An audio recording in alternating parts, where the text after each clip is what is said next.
product university, a reporter demeans brave hero pilots straight to Donald Trump, Pete Hegseth, and Marco Rubio on the world stage at NATO. All right, Kelly, go ahead.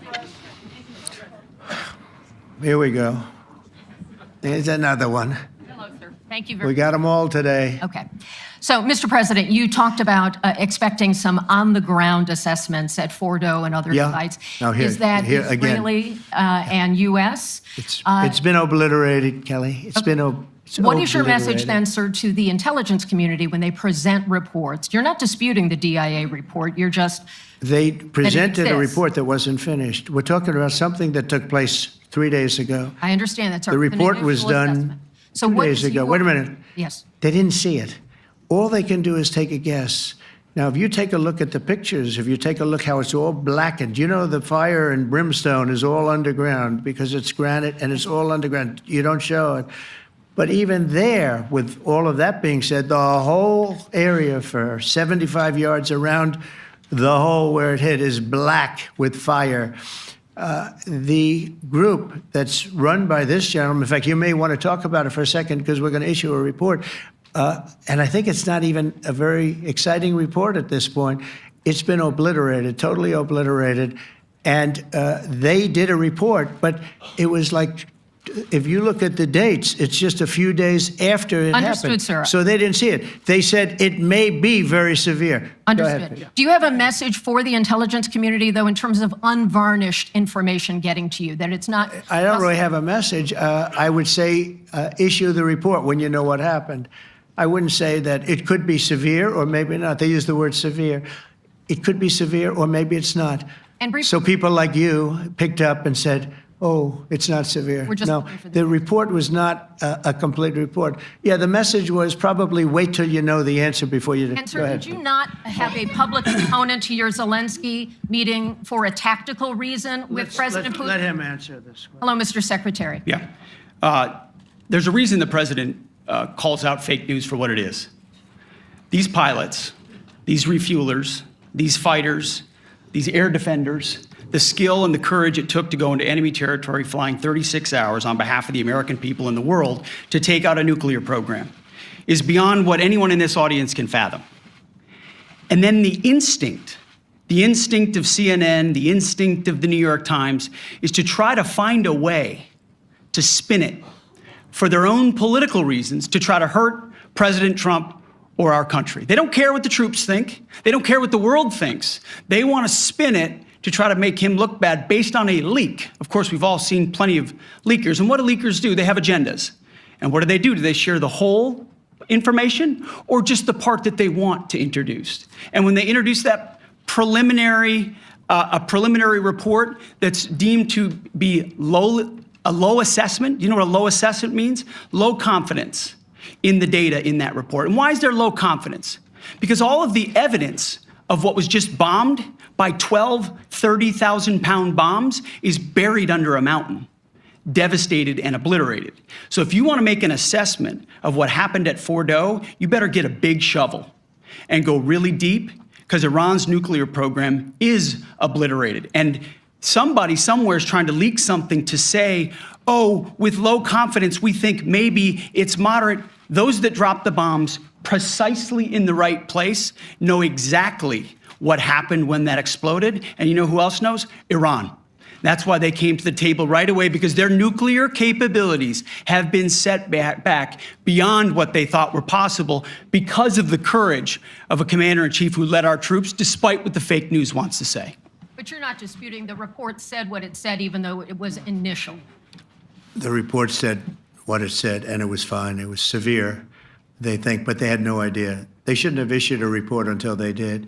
But we've gotten the information. I think Pete said it better than you can say it.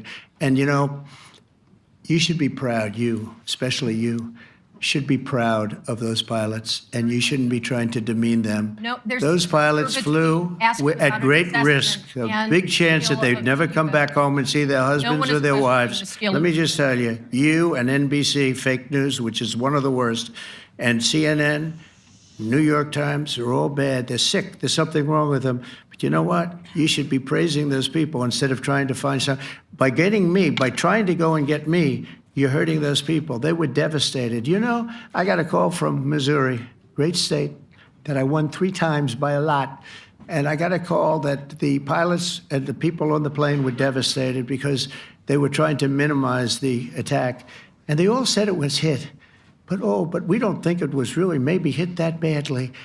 And they were devastated. They put their lives on the line, and then they have, and I'm not referring to you, but real scum come out and write reports that are as negative as they could possibly be.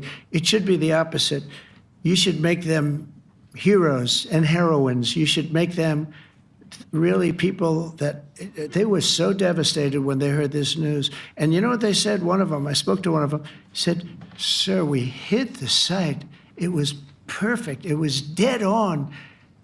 Because they don't understand fake news, because they have a normal life, except they have to fly very big, very fast planes.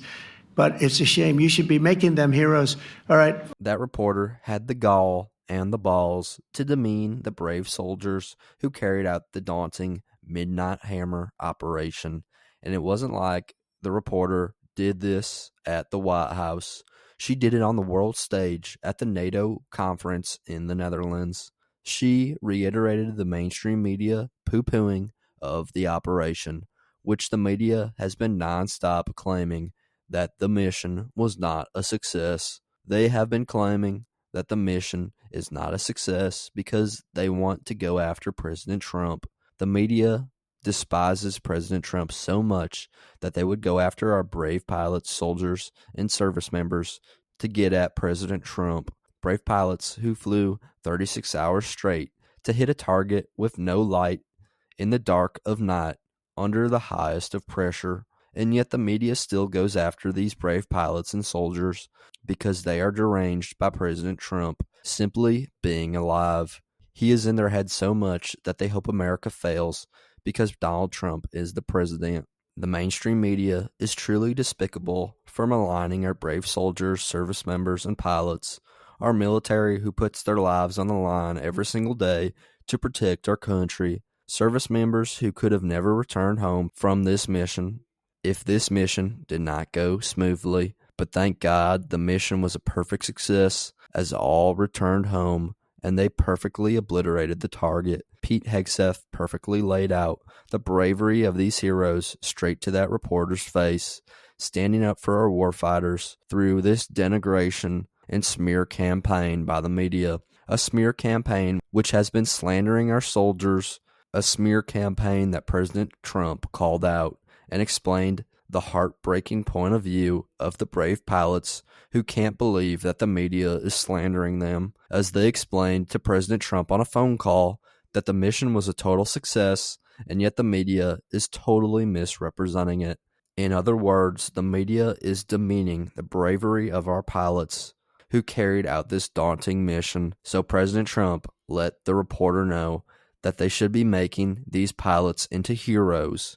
She should not be demeaning them. God bless the pilots and the service members who carried out this impossible mission to great success. But that's just my 2 cents, and you're entitled to your 2 cents. If you want, share your opinion in the comments below, as all viewpoints are welcome. If you enjoyed this informational and educational video, then give the video a like and turn on my channel notifications so that you'll be notified the next time I release a new video. Thanks for watching. God bless you, and God bless America.